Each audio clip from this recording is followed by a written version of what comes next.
خاکی فقط افتخاری زندگیست، نامی تو در قلبی من همیشه هست. کوه و دریا، دشت و صحرای تو، رمزی ننگو، رمزی فردای تو. با تو هستم تا نفسی آخرین، والم فدای خاکی پاکی سرزمین. بگذار باده ها صدای من رو برند، از دلی من تا بقوله ها رسند. قسم میخورم به نام تاجیکستان، تا ابد باشم سپر این مکان.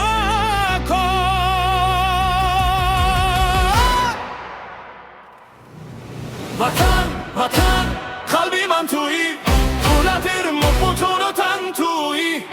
با دیل و جان حمایتت کنیم، تا ابد پرچمت بلندت کنیم. وطن وطن فخری ملتی من، نوری امیدی هر جوانی وطن. با شجاعت با اراده‌ای بزرگ، میسازیم فردایی پر افتخار.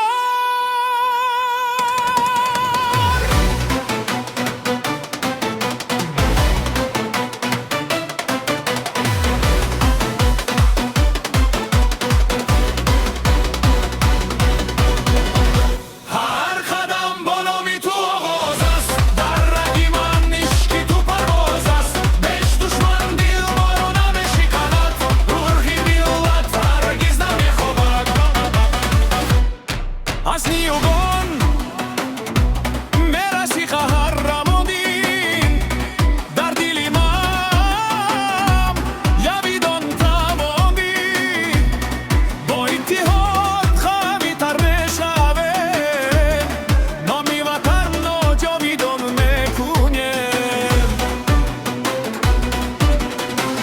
از پامیر تا وادی زرتشت، مدری تو در دل همیشه هست. با یک آواز، با یک دل، با یک صف، تاجیکستان افتخاری هر طرف.